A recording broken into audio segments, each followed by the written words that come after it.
Furious 7 is directed by James Wan and stars Vin Diesel, The Rock, Jason Statham, Paul Walker, Tyrese Gibson, and a buttload of other people. Really talented cast right there. And this movie has a bunch of storylines, so it doesn't really have one specific story, but basically Jason Statham's character is out for revenge considering what happened to his brother in the last movie, and there's this thing that they have to track down called the God's Eye, which taps into basically any camera, so you can find anyone on the planet. So that's kind of just like the device that they're trying to track down. And Vin Diesel is also kind of getting revenge on Jason Statham's character. But basically the main storyline is they have to get this God's Eye and defeat these bad guys and just make a really fun, awesome movie, which pretty much this movie is. So let's talk about it. So this movie kind of had a weird production, you know. It like, sadly, really sadly though, Paul Walker passed away. Right, he passed away during mid-filming of this movie. So James Wan had to do some stuff to try and get around the fact that he passed away. And by the way, Paul Walker, rest in peace. Apparently that guy was a really great guy. Apparently he was a really sweet guy in Hollywood. So really sad for him to pass away. And that last 5 minutes of this movie, for pretty much made for Paul Walker, that's a real, like, it's a real tear jerker, because I was sitting there, my mom was crying. I remember, like, I was so sad. Like, they did a really good job with that last 5 minutes of this movie. Great song there. So yeah, they handled that really well. And I'm surprised what James Wan was able to do, even though Paul Walker did pass away mid-filming. But you can tell that he had to do, like, cut around some corners and stuff, because this movie doesn't really have a focused narrative. And that's probably my biggest issue here, because there's a lot of storylines that just have to come together, but there's no central storyline, you know. It's just Jason Statham's character is supposed to be the main villain, and he's out for revenge. That's one storyline. Then they have to get the God's Eye. That's another storyline. And then the other team is out for revenge. That's another storyline. There's just a bunch of storylines that kind of come together in the third act, but not entirely. But I can't really blame them, because I bet you they would have a much better story if Paul Walker hadn't passed away.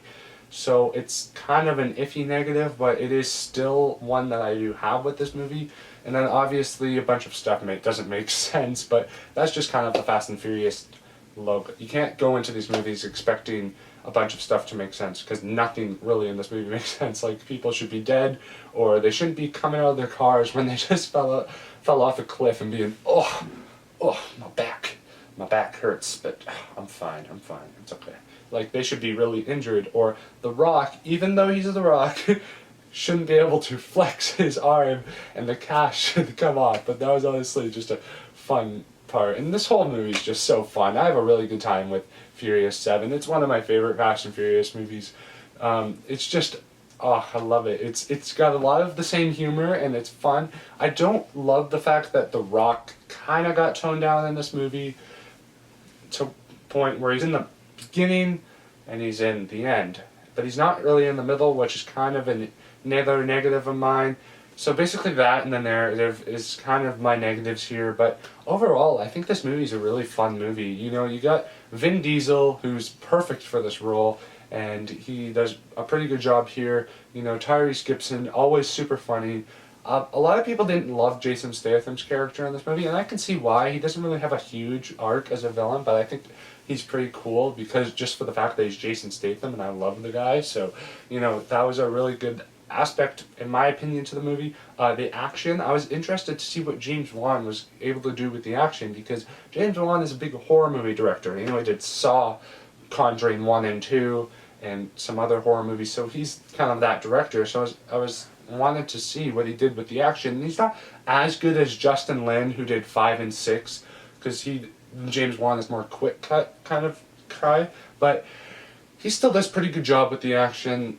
Set pieces, I really like the one where they're going, they have parachutes attached to the car, and then they have to land on a specific road, and that whole chase scene was really good. I think they did a really good job with that movie, and basically all the action I had a lot of fun with and everything, and this movie's just pure fun. This movie's a dumb, fun movie that you can absolutely love, and that's basically all the Fast and Furious movies, kind of from 5 and up.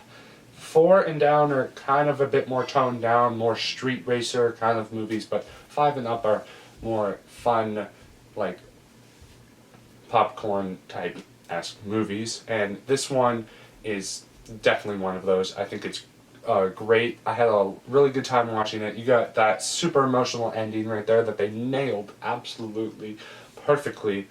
So all in all, that just makes a really fun movie, and I'm so happy that I went back to watch it, because I forgot that this movie was just so much like fun. Just turn your brain off and kick back, have some treats, and just enjoy yourself for 2 hours. I'm gonna give Furious 7 a B+. Thank you guys so much for watching this review. Stay tuned for my Force Awakens review. I'll try to release that around this week, sometime this week. I know this one was a bit late, but I have a sorry, I've been a bit busy, and I just haven't been able to do a lot of stuff. So anyways, thank you so much for watching this review. If you did, comment down below, what did you think of Furious 7? Is this your favorite of the Fast and Furious movies? Is it your least favorite? I don't know how it is, but just comment down below, what did you think of this movie? I want to give a big shout out to my friend Cameron, who suggested this movie for me. If you guys follow me on Instagram, DM me if you want me to review a movie. This was my first suggestion, and my next one is going to be Friday the 13th remake. So yeah, stay tuned for that. But before I do that, I want to do Force Awakens, because I still want to continue on this awesome Star Wars marathon that I'm having. But anyways, thank you so much for watching this review, and you guys have a great day. Bye.